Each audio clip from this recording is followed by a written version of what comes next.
Olá, bem-vindos à nossa aula de hoje.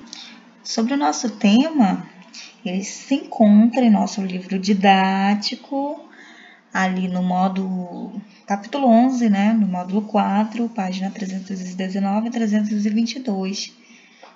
Região Sul, como vocês podem observar aí no mapa, lá no finalzinho do nosso país, né, o sul do Brasil.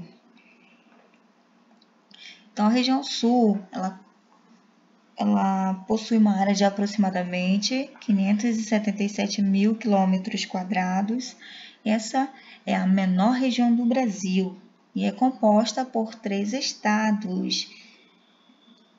Observe o mapa ao lado e vamos lá conhecer quais são esses estados que compõem a região sul do Brasil.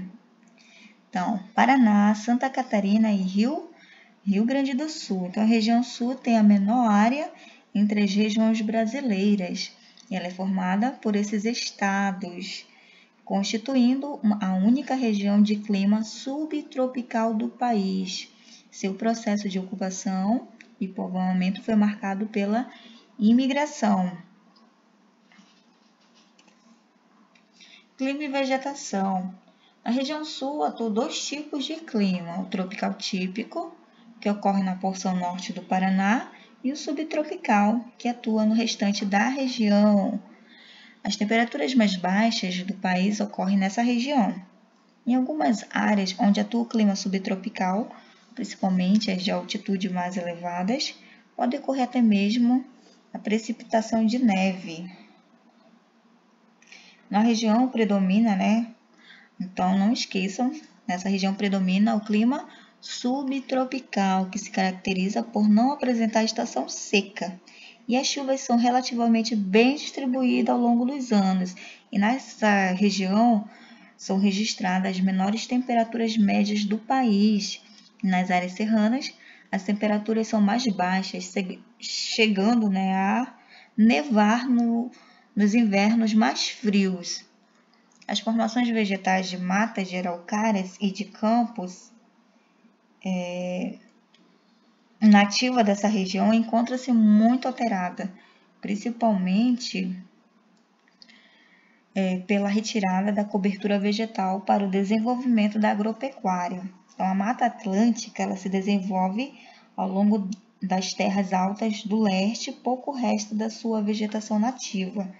Os poucos trechos conservados localizam-se em áreas de difícil acesso, como a Serra do Mar. A mata de araucária é formada por pinheiros e aparece em áreas de planaltos sedimentares, estando associada ao clima subtropical. Essa vegetação sofreu um intenso desmatamento desde o período colonial, pois sua madeira era usada no fábrico de móveis e em construções. Mais tarde, com a transformação dessa área em zona agrícola, o desmatamento se ampliou e hoje restam somente cerca de 5% da vegetação original. Os campos são formações vegetais constituídas por gramíneas e elas ocupam grande parte do Rio Grande do Sul. São conhecidos também como pampas ou campanha gaúcha. São excelentes pastagens naturais propícias para a criação de gado, o que tornou a pecuária a principal atividade econômica dessa área. Relevo e hidrografia. Então, o relevo e hidrografia, a maior parte dos rios da região percorre relevo de planalto, o que propiciona à região um importante potencial hidrelétrico. No Rio Paraná, por exemplo, está localizada uma das mais importantes usinas hidrelétricas do Brasil, a de Itaipu. Então, a hidrografia, nós podemos perceber que são relevo de planalto, Planalto, vocês sabem que nós vimos também, nas primeiras aulas sobre os tipos de rios, que eles utilizam, esses rios de planalto para produção de energia. Então, essa usina hidrelétrica aí de Itaipu surgiu em parceria entre os governos do Brasil e do Paraguai. e ela é responsável por gerar 15% da energia consumida no Brasil e 90% da energia consumida no Paraguai. A diversidade cultural da região sul. A população da região sul é composta por 30 milhões de habitantes e passou a apresentar forte influência de povos imigrantes a partir do século XIX. E esses imigrantes eram principalmente os italianos, os alemães, os poloneses e ucranianos, vindos da Europa, e de japoneses, sírios e libaneses, descendentes da Ásia. Os descendentes desses imigrantes, ao preservar as tradições e os costumes de seu povo, inseriram traços de sua cultura na culinária, na arquitetura e nas festas típicas da região sul. E uma das festas típicas dessa região, né, que é muito conhecida, é o Oktoberfest, que acontece na cidade de Blumenau, em Santa Catarina. E promove anualmente essa festa, né, com músicas, danças, gastronomias. Acima de tudo, também tem cervejas, né, entre outras coisas, danças típicas. É uma festa bem conhecida, né? Diferentes paisagens urbanas. Atualmente, a população da região é predominantemente urbana. Em algumas áreas, principalmente no interior de Santa Catarina e do Rio Grande do Sul, as construções e a organização urbana são marcadas pela influência dos imigrantes europeus. A gente pode observar aí na arquitetura, né, das casas, dessas construções, são bastante visíveis, né, essa influência europeia. Nas últimas décadas, muitas pessoas migraram para as grandes cidades, e isso levou ao crescimento acelerado dos centros urbanos da região, ocasionando uma série de problemas como a falta de transportes, de moradias, de escolas, assim como levou à ocupação de áreas de risco. Então, esses problemas aí são enfrentados pelas pessoas, né, que vêm morar na cidade, e a cidade não está preparada para receber esse número maior de pessoas. Então, a região sul, gente, ela é a terceira mais populosa do Brasil, contando apenas com cerca de 15% da população brasileira.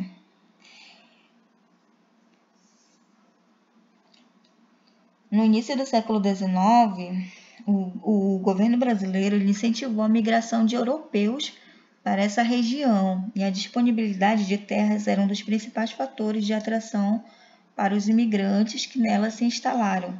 Os alemães, que começaram a chegar a partir de 1824, instalaram-se no Rio Grande do Sul e em Santa Catarina. Os italianos, eles ocuparam principalmente a região centro-norte e do Rio Grande do Sul. Além de alemães e italianos, os poloneses, ucranianos, russos e japoneses que vieram em menor número foram para o estado do Paraná.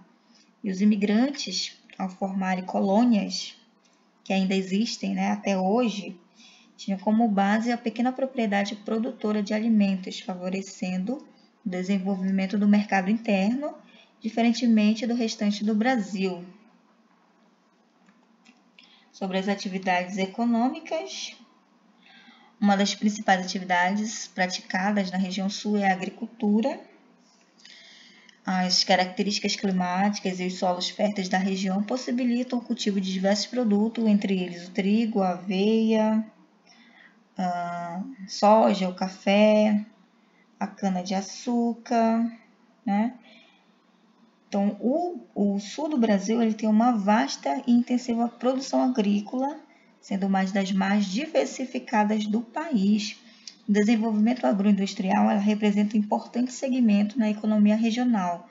Do ponto de vista da organização do espaço agrário, podemos destacar dois tipos de ocupação e aproveitamento da terra: os latifúndios e as pequenas propriedades rurais. As áreas de ocupação mais antigas são as áreas de concentração fundiária, caracterizada pelo predomínio de grandes propriedades rurais. Parte dessa região passou por um processo de modernização agrícola. né, entre as décadas de 1970 e 1980. Em relação às atividades industriais, as que mais se destacam nessa região são a alimentícia e a automobilística. Um dos principais elementos na implantação da indústria no sul do Brasil foi a experiência do trabalho artesanal trazida pelos imigrantes, principalmente italianos e alemães. O mercado interno foi dinamizado pelos pequenos proprietários rurais, artesãos, operários e comerciantes que compravam e vendiam produtos entre si, favorecendo o desenvolvimento industrial. Com o tempo, as indústrias cresceram e transformaram-se em grandes empresas nacionais. A concorrência, né, com empresas de grande porte, nacionais e transnacionais, gerou grande dinamismo nos diversos setores fabris, pois a atualização tecnológica e a produção precisavam manter-se atualizadas. Então é isso, gente. Espero que vocês tenham gostado da nossa aula de hoje. Obrigada e até uma próxima aula.